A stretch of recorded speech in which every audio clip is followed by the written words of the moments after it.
Was this the face that launched 1,000 ships and burnt the topless towers of Ilium? For centuries, this single line of poetry has defined her. Helen of Troy. The most beautiful woman who ever lived. A woman whose beauty was a weapon, a prize, a curse. A woman who started the most famous war in history. We all know the story, or at least we think we do. A Trojan prince, Paris, abducts the beautiful Helen from her husband, Menelaus, the king of Sparta. In response, the Greeks launch 1,000 ships, lay siege to Troy for 10 years, and burn the city to the ground. It is the ultimate love story. A story of passion so powerful it brought two civilizations to their knees. But what if it wasn't a love story at all? What if it was a story of divine manipulation? A story of a woman who had no choice, a man who was bribed, and a war that was fought over a lie?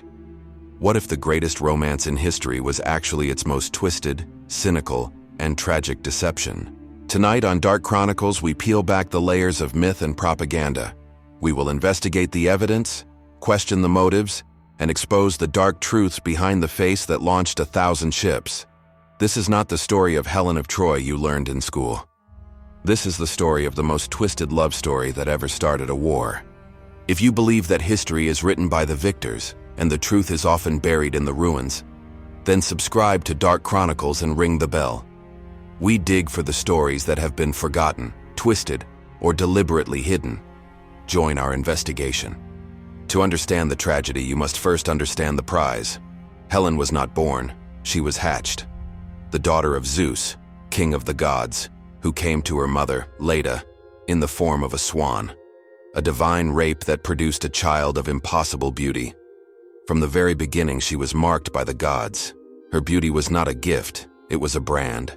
By the time she was 12, she was already so beautiful that the legendary hero Theseus, the man who killed the Minotaur, kidnapped her, intending to make her his bride. She was a child, and she was already a spoil of war. Her brothers, the divine twins Castor and Pollux, rescued her, but the pattern was set. Helen was not a person, she was an object to be possessed. When she came of age, every king and prince in Greece wanted her. Her stepfather, King Tyndareus of Sparta, lived in terror. He knew that choosing one suitor would make enemies of all the others. A war for Helen's hand seemed inevitable.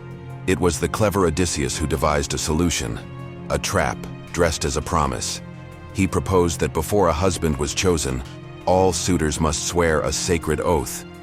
They would all agree to accept Helen's choice, and more importantly, they would all agree to defend her chosen husband against anyone who might try to steal her away. It was called the Oath of Tyndareus, and it was the single most catastrophic legal agreement in ancient history, a mechanism designed to prevent a war that would ultimately guarantee a far greater one. Helen chose Menelaus, the wealthy and powerful king of Sparta.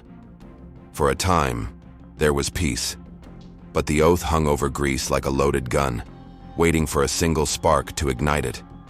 And that spark was about to cross the Aegean Sea. Was the Oath of Tyndareus a brilliant political move or a foolish trap? What would you have done in King Tyndareus's position? Let us know your strategy in the comments below. Across the sea in the mighty city of Troy, a prince was living as a shepherd. His name was Paris. Before he was born, his mother, Queen Hecuba, dreamed she gave birth not to a child, but to a flaming torch that set the entire city ablaze. A prophecy declared that the infant would be the ruin of Troy. To save their kingdom, his parents ordered him to be abandoned on a mountainside to die. But fate or cruelty had other plans. He was found and raised by a shepherd, ignorant of his royal blood. He was beautiful, charming, and utterly irresponsible. His peaceful life ended the day the gods came calling. At a divine wedding, Eris, the goddess of discord, tossed a golden apple into the crowd, inscribed with the words, "To the fairest." 3 of the most powerful goddesses laid claim to it: Hera, queen of the gods; Athena, goddess of wisdom and war; and Aphrodite, goddess of love. Zeus wisely refused to be the judge. The task fell to Paris. It was not a beauty contest, it was a political negotiation, and each goddess offered a bribe. Hera offered him power, kingship over all of Europe and Asia. Athena offered him glory, wisdom and victory in every battle. And Aphrodite offered him a woman, the love of the most beautiful woman in the world, Helen. Think about this choice. Power, glory, or a woman he had never met. Paris, the shepherd prince, the man of passion, not politics, made his choice. He gave the apple to Aphrodite. In that single moment, he secured the love of Helen and the eternal burning hatred of Hera and Athena. Two of the most powerful beings in the universe now had a personal vendetta against him and against his city. The Trojan War did not begin when Helen left Sparta. It began here on a lonely mountainside with a foolish choice and a divine bribe. If you find this story of divine meddling as fascinating as we do, hit the like button. It tells us you want more deep dives into the hidden mechanics of mythology. Soon after, Paris arrived in Sparta. He was welcomed into the home of Menelaus as a guest, a sacred bond in the ancient world. And there, he saw her, Helen. Aphrodite, true to her word, made Helen fall instantly and madly in love with him. And this is where the story gets twisted. The word love is too simple. The ancient sources are deeply conflicted. Was it seduction or was it abduction? In some versions, Helen, overwhelmed by a divinely induced passion, willingly abandoned her husband, her child, and her kingdom. She gathered her treasures and eloped with Paris in the dead of night, while Menelaus was conveniently away at a funeral.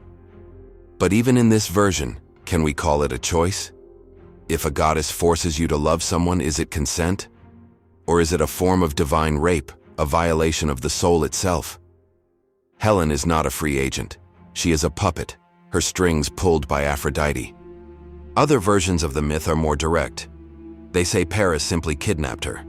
He violated the sacred laws of hospitality, betrayed the king who had welcomed him, and stole his wife and his treasure like a common pirate. In this telling, Helen is a victim, a spoil of war before the war even began. But the most twisted version of all comes from the Greek playwright Euripides. In his play, Helen, he proposes a stunning theory. The woman Paris took to Troy was not Helen at all. She was a phantom, an illusion, a ghost crafted by the gods. The real Helen, Euripides claims, was spirited away to Egypt, where she waited, faithful and heartbroken, for the entire duration of the war. Imagine that. A 10-year war, the death of heroes, the slaughter of innocents, the burning of a great city, all for a ghost, all for nothing. Which version of the story do you believe? Victim, seductress, or phantom? We've posted a poll in our community tab and on our Patreon. Cast your vote and see what other investigators think. The results might surprise you. Whether she was a willing lover, a helpless victim, or a phantom, the result was the same.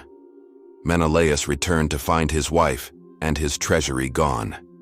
Humiliated and enraged, he invoked the oath of Tyndareus. The trap, set years ago, was sprung. Agamemnon, his powerful brother, rallied the armies of Greece. 1,000 ships set sail for Troy, the greatest heroes of the age. Achilles, Odysseus, Ajax were bound by their honor and their oath to fight for the return of one woman. For 10 years they laid siege to the city. 10 years of blood, mud, and death. The war devolved into a brutal stalemate. Heroes on both sides were slaughtered.